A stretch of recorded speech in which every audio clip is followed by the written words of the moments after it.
नहीं, आपको फिर दूसरा नीच शरीर मिलेगा।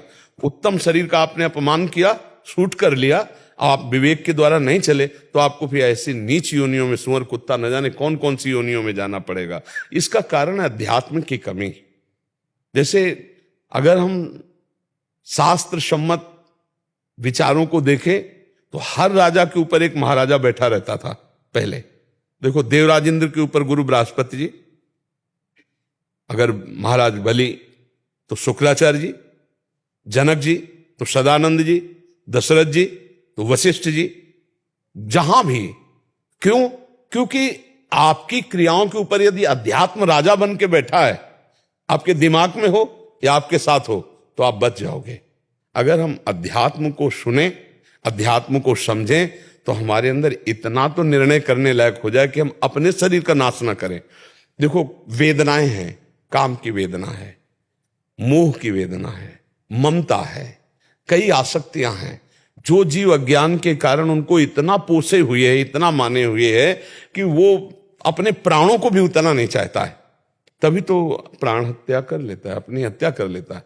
अगर ज्ञान हो जाए तो इन विकारों को सहने की तो सामर्थ्य आ जाए।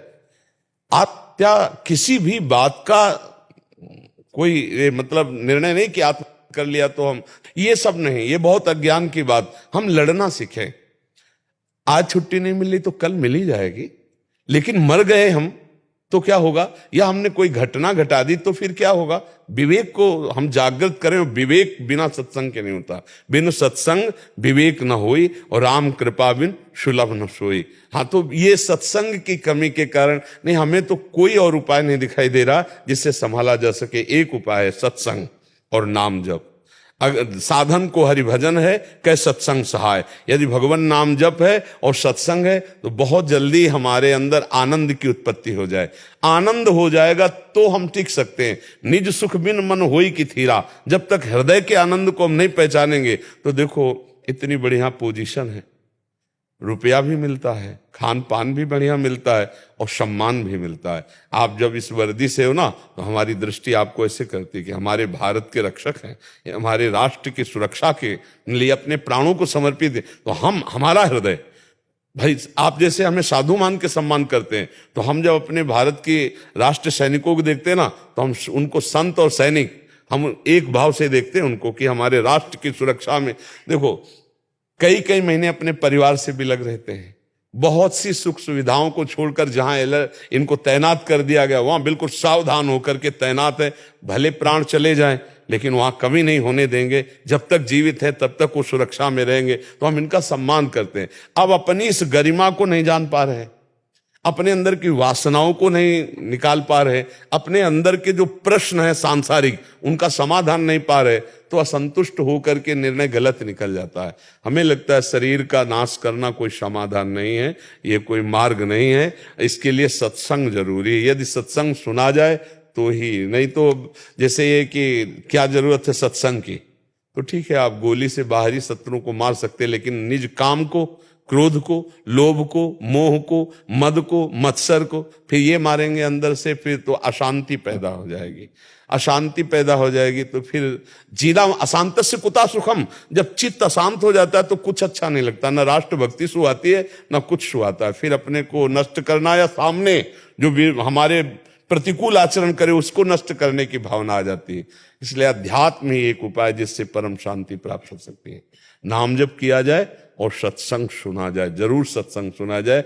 हमें लगता है कि हमारे राष्ट्र सैनिक काफी मात्रा में सत्संग सुन रहे हैं इस समय, काफी मात्रा में क्योंकि जब आर्मी के बैच आते हैं ना, जैसे 20-20, 30-30 जन आते हैं, तो उससे लगता है कि सत्संग सुना जा रहा है। नहीं तो उनको यहाँ आने की क्या जरूरत है?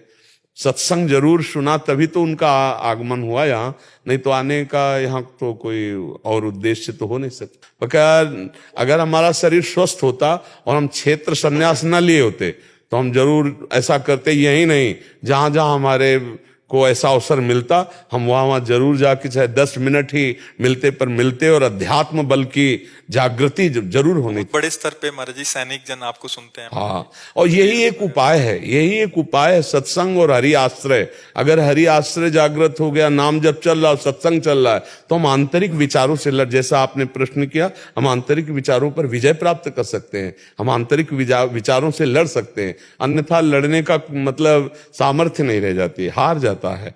देखो, जैसे काम वेदना ही है, अब ये पूरे चराचर जगत में किसी एक व्यक्ति का विषय नहीं। अब इसकी इच्छाओं की पूर्ति करता रहे तो कब तक करता रहे, कहां तक करता रहे, कैसे करता रहे? ये तो प्रतिपल नवम नवम विकार आते रहेंगे। अब इनके लड़ने के लिए विवेक है। अब ये लोग महीना महीना, 2 महीना, 4 को हमें लगता है और साल भर हो जाए, अवसर ना मिले घर जाने का। अब कैसे उस परिस्थिति को सहें? एक तरफ तो प्रतिकूलता है शरीर के लिए भी। अब कहीं भी आप तैनात कर दिए गए, अब ऐसी जगह तैनात किए जाते हैं ना खतरा होता है। शांत और सुखद जगह थोड़ी तैनात होती भाई, फोर्स तो वही तैनात होता है जहां खतरा होता है। अब वो लड़ रहे हो, मानसिकता के संतोष के लिए कुछ है नहीं, अंदर से विकारों की जागृति हो रही, मानसिकता परिवार से इतने दिन से बिछुड़े हुए और प्रतिकूलता ऊपर से मिल रही। अब उस स्थिति में अध्यात्म संभालता है।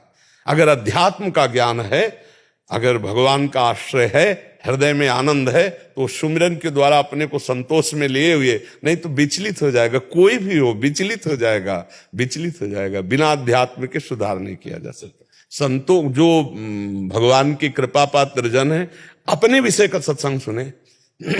2 प्रकार का सत्संग होता है, एक होता है विरक्त मार्ग का सत्संग और एक होता है गृहस्थ मार्ग का सत्संग। तो ये तो पता चल जाता है कि सन्यासी के लिए बोल रहे हैं और ये अपने लिए बोल रहे हैं। तो गृहस्थ मार्ग का सत्संग सुने और भगवान नाम जपे।